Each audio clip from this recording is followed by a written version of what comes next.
The hairline fracture was about 3 centimeters long, sitting right at the weld seam where the main support arm connected to the load-bearing bracket underneath the conveyor housing.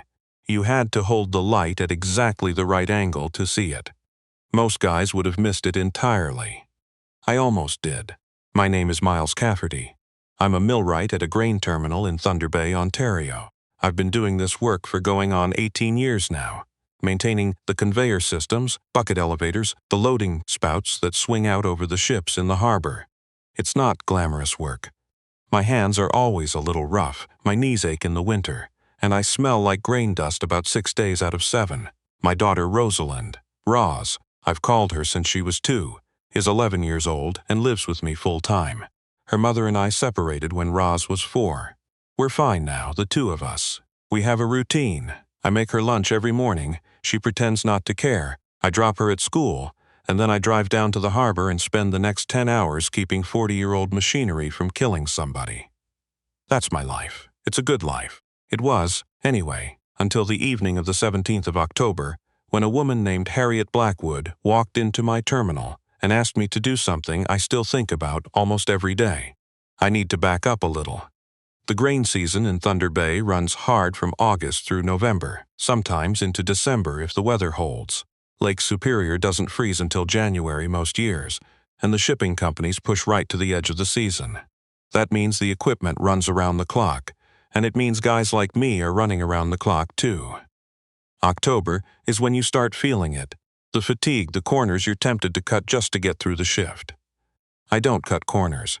That's not me being noble. That's me having seen, early in my career, what happens when someone does. The night of the 17th, I was on the tail end of a double shift. Our regular afternoon millwright, a guy named Pete, had called in sick, and I'd agreed to cover. Roz was at her grandmother's. My mother lives about 20 minutes outside the city, in Murillo, and she takes Roz when my shifts run long. So there was no pressure to get home by a certain time. Just me, the fluorescent lights, the smell of canola, and about 4,000 tons of grain waiting to be loaded onto a laker bound for Montreal. The vessel was called the Algoma Passage, a standard self-unloader, older ship, good crew.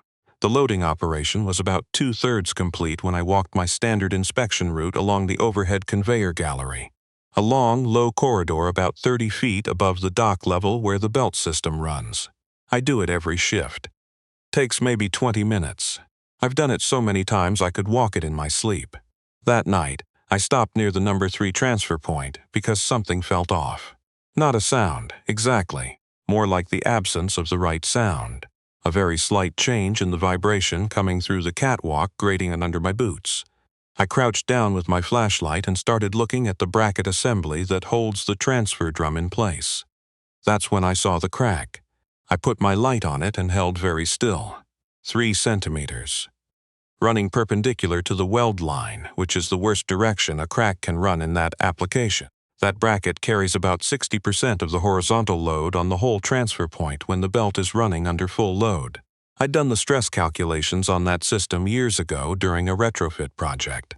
I knew exactly what the numbers were. I stood up and I pulled out my phone and called the control room. "Shut down the number 3 conveyor," I said. "Right now. Don't ask me why yet, just do it." There was a pause. Then Gordon, the terminal supervisor that night, said, "Miles, we've got 2 hours left on this load. The passage is on a tied window. Gordon, shut it down." Another pause. Then the belt stopped. I called Gordon back and told him what I'd found. He came up to the gallery himself, which I respected him for, and he looked at the crack for a long time without saying anything. Then he said, "Could be surface rust. Could be an old mark." "It's not," I said. "How sure are you?" "Sure enough that I called you," I said. Gordon was quiet for a moment. He's a good guy, Gordon. He's been in the industry almost as long as I have. He knows the difference between a millwright who's being cautious and one who's being paranoid, and he knows which one I am. He said, "I'll call the operations manager." The operations manager was a man named Barry Finch, and Barry Finch did not come down to the gallery. Barry Finch called me on my cell phone from what sounded like a restaurant, and he was not happy. "Miles, I've got a ship with a tied window and a customer who's going to be furious if that load doesn't complete tonight." "Barry, there's a crack in the number 3 bracket. Can it hold for 2 more hours?" And there it was. That question. The one that sounds reasonable if you don't think too hard about it. Can it hold for 2 more hours? Not. Is it safe? Not. Should we fix it? Just, can it hold long enough for us to finish what we're doing? I've heard that question before. I've heard it in different forms, in different situations, over 18 years of this work. It always sounds the same underneath the surface. It means, what's the minimum we can get away with? I said, I don't know. And that's the problem. Barry said some things after that which I won't repeat exactly. The short version is that he told me I was being overcautious, that the equipment had been running fine, that my read on the crack was probably wrong, and that he needed me to make a decision and make it fast because the clock was ticking on that tied window. I said, the decision is already made. The system stays down until we do a proper assessment. The line went quiet. Then Barry said, this is going to come back to you, Miles. I said, I know. I hung up and sat down on the catwalk, grating with my back against the steel wall, and stared at the crack for a while. There's a particular kind of loneliness in that moment, when you've made the call and you're sitting in the aftermath of it, and you're not sure yet if you did the right thing or just the right feeling thing. Those aren't always the same. I've made calls before that felt right and turned out to be wrong. I was trying to account for that possibility. I kept looking at the crack and thinking, am I actually seeing what I think I'm seeing, or am I tired and it's late and I've been on shift for 16 hours? I went back over my reasoning 3 times. The crack was real. The orientation was bad. The load numbers were what they were. I got up and went to find the night shift maintenance coordinator to start arranging a proper inspection. That's when I met Harriet Blackwood. She was standing at the bottom of the stairs to the gallery, which surprised me because that area is supposed to be restricted to terminal personnel. She was in her late 40s, I'd guess, trim, composed, wearing a wool coat that cost more than my truck. She was with 2 men in suits who looked deeply uncomfortable in an industrial setting and a woman who was clearly some kind of assistant, holding a tablet and looking at it anxiously. She looked at me and said, "Are you the millwright who called the shutdown?" I said I was. She said, "I'm Harriet Blackwood. I own Blackwood Grain." I knew the name. Blackwood Grain is one of the larger private agricultural trading companies operating out of Western Canada. They move grain from prairie farms down to the Lakehead terminals and out through the St. Lawrence. I hadn't known until that moment that they were the customer on the Algoma Passage load. Harriet Blackwood looked at me the way people look at you when they're deciding something. Calm, direct, almost clinical. Then she said, "Walk me through what you found." I expected the same conversation I'd had with Barry. I almost braced for it.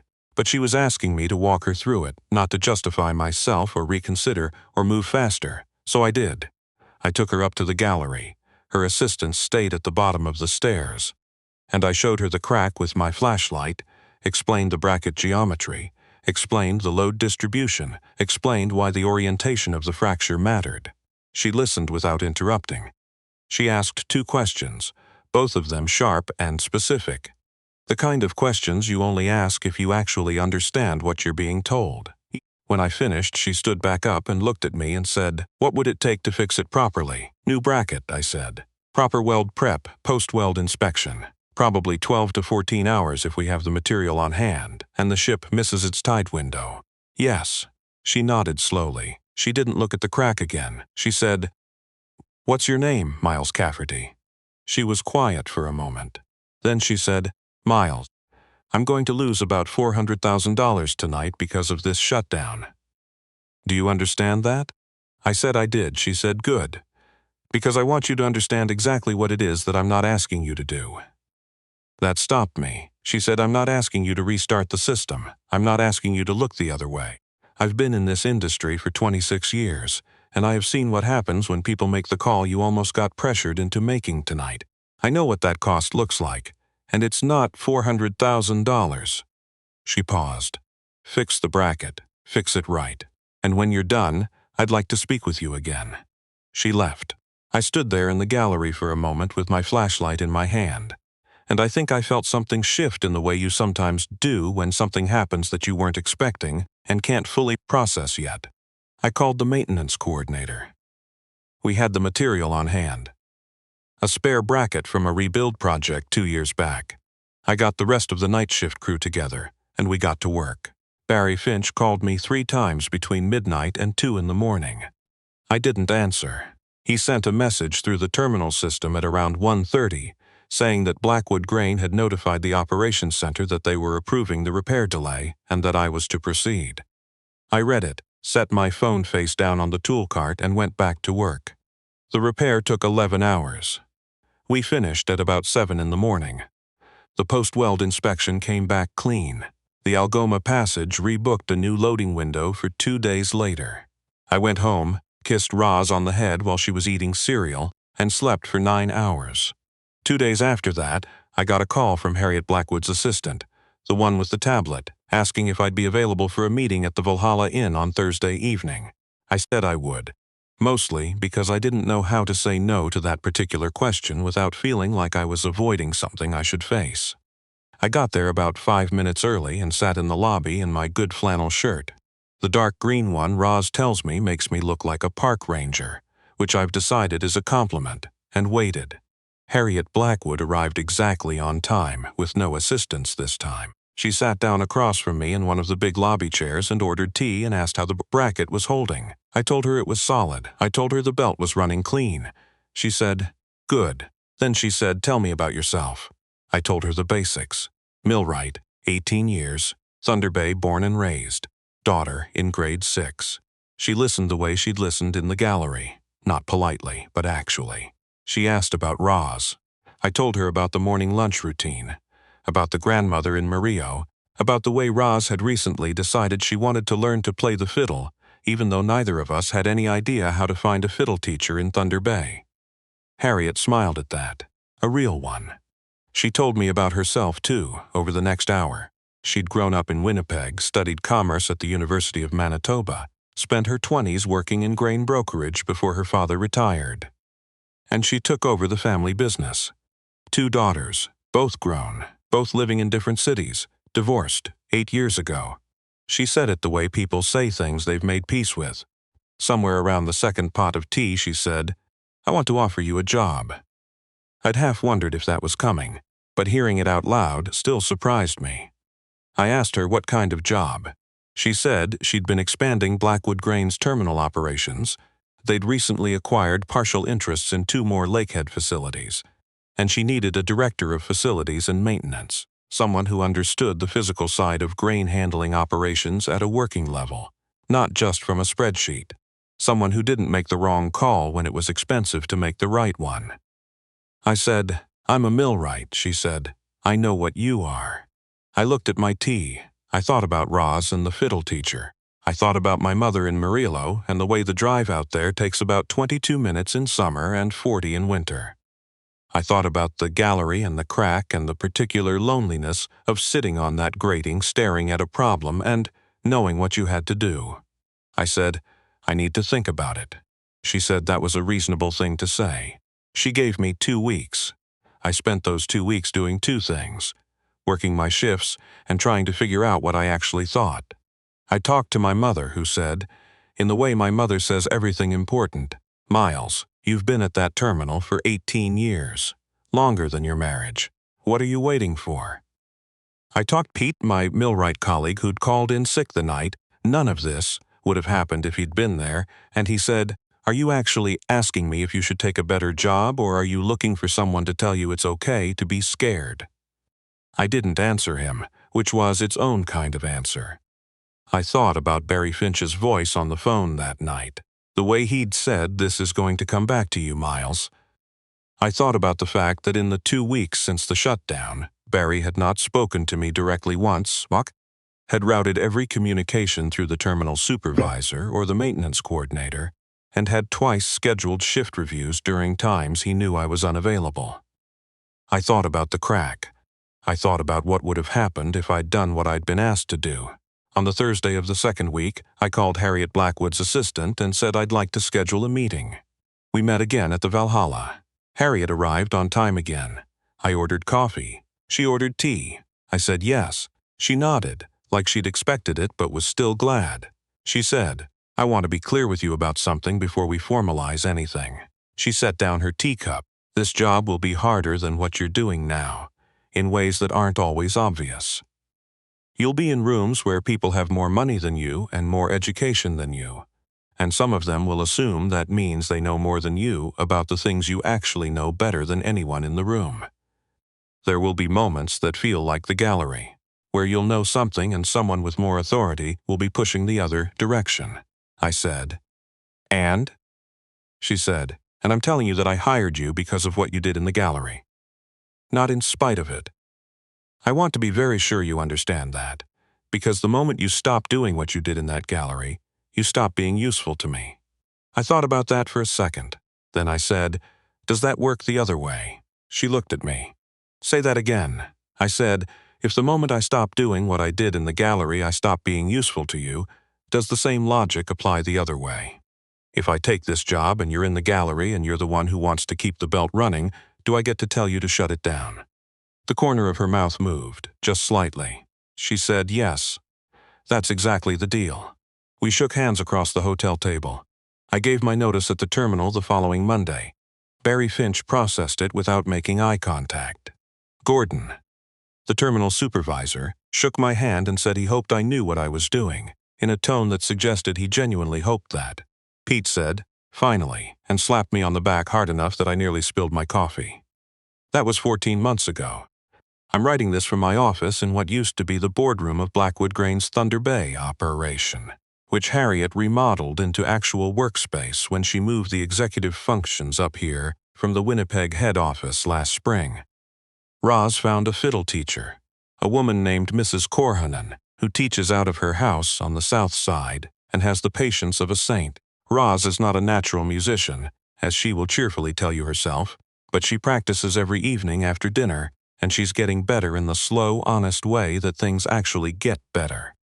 I still walk inspection routes, different facilities now, broader scope, different problems, but I still put on the boots and the hard hat and walk the galleries and the transfer points and the loading spouts, because I genuinely believe that the people who make decisions about equipment should understand what the equipment actually feels like when you put your hand on it. Harriet has come along twice, which is not something a lot of people in her position would do. She paid attention both times. Last month there was a meeting in our Winnipeg office about an expansion project, a new transfer facility at the Port of Churchill, which would be a significant investment and a significant operational stretch for a company our size. The lead contractor's project manager presented his structural assessment, and about 40 minutes in, I asked a question about his loading assumptions for the bucket elevator legs, and he gave me an answer that didn't match the numbers in his own report. I said so. He pushed back. I showed him the discrepancy on the screen with a laser pointer. The room went quiet. Harriet was sitting at the far end of the table, and I didn't look at her, but I felt the direction of her attention. The project manager recalculated. His loading assumption was off by about 12%, which, in that application, was enough to matter. The meeting was extended 2 hours while we worked through the revised numbers. The contractor was not happy. The project timeline slipped by 3 weeks. On the way out of the building, Harriet fell into step beside me. She didn't say anything for about half a block. Then she said, "Good catch," I said. "It was in his own numbers. I just read them." She said, "That's the job." We walked the rest of the way to the parking garage without talking. It wasn't an uncomfortable silence. It was the kind of silence that happens between people who understand each other well enough not to fill every gap with words. I thought about the gallery, the catwalk grating under my boots, the crack in the bracket at exactly the wrong angle, the particular loneliness of knowing what you have to do and doing it anyway. I thought about Roz and Mrs. Korhonen and the slow, honest way things get better. I thought, yeah, this is the job.